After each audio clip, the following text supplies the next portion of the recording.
Hello, welcome to my channel. Today I will be talking about confidence and how to maintain that, especially if you are on your spiritual path. So I'm just going to put myself out there and what God showed me. So I'm someone that can lose weight easily. Say a month and a half, I can easily lose 10 to 15 pounds. That is if I concentrate and stay on my healthy routine, my regimen. Now in spirituality, if you go say this to your enemy, and let's say that you don't know that that person is your enemy yet, because you have not embarked on a spiritual journey. So I, in the past, was confiding in someone, and mind you, I was very close to this individual. Every time I lost weight, guess what? Obviously, I'm excited, right? Thrilled. Who's not going to feel like that, especially if they have been putting a lot of effort on getting on the right track? So I told this person, like, hey, I lost 10 pounds, or hey, all in all, I lost 40 pounds. Obviously, this person on my face smiled. Oh, how happy I am for you, and keep it up. So I took it as like this person really had their best of interest for me. They were supporting me. When I got in my spiritual journey, God is like, oh, so you thought that person was supporting you? Well, let me show you what they were doing behind the scene. And in my visionary, because I've mentioned in one of my past videos that God is going to show you what your enemies are doing behind the scene, visionary wise, or in your dream state. God revealed to me spiritually what they were doing, and they were doing a lot on the background, a lot of spell works. On my face, hey girl, you look good, awesome, but behind the scene they were losing it. They didn't like that I was losing weight so easily. So yes, I gained all the weight back.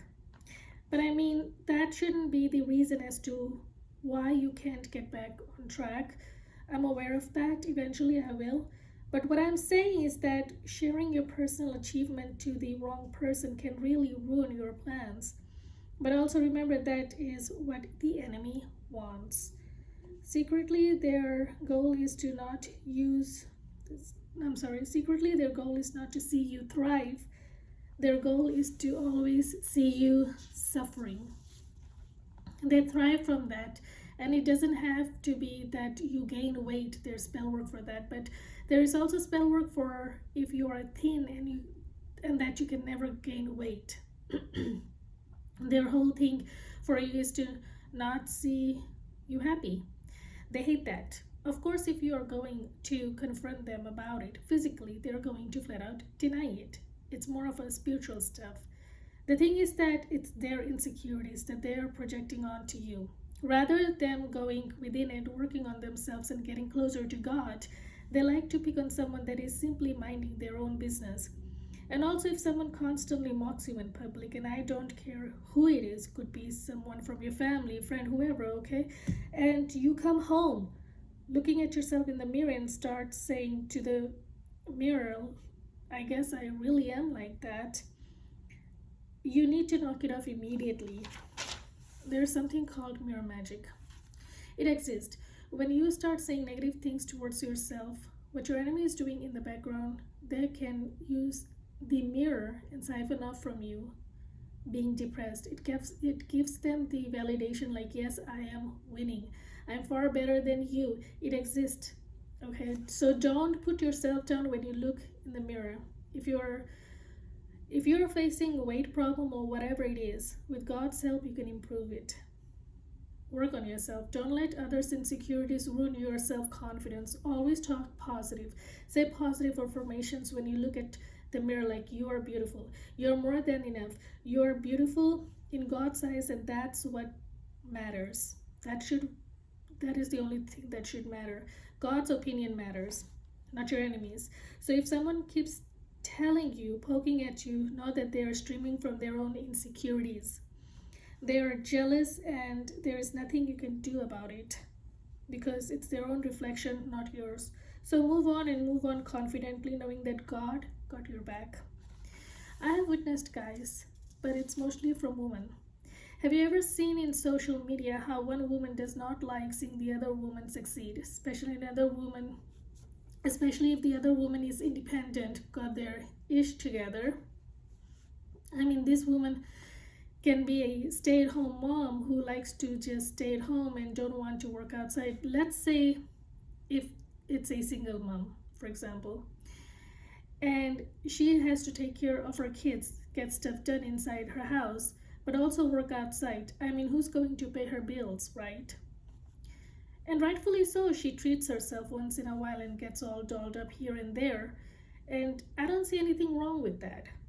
Now, this woman who is jealous don't want to work outside because husband takes care of the house, kids, bills, and now she's unnecessarily hating on this single mom because she's taking care of her day-to-day life. But then she also doesn't want to work outside because she has to take care of her house, kids, and her man. So, woman, you need to pick your battle.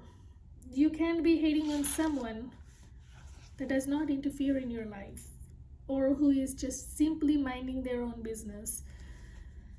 You can be putting weight gain, spell work, beauty spell work, financial spell work, or just any kind of spell work because you hate someone being independent. The problem is not them, the problem is you. Also be mindful as to who you invite in your inner circle. You can be entertaining a person that could be a snake in disguise. Be mindful of tricksters, manipulators, narcissistic individuals. If God shows you that their true intentions and God shows you their fake mask, do not ignore that. That's a clear red flag. It can save you from distractions. Protect your peace. Snakes, metaphorically speaking, can come quietly in your life. They can, and I repeat, they can damage your life. And if you're not aware spiritually, you are going to get more sucked into the darkness. Trust me, the enemy don't care because in their eyes they succeeded.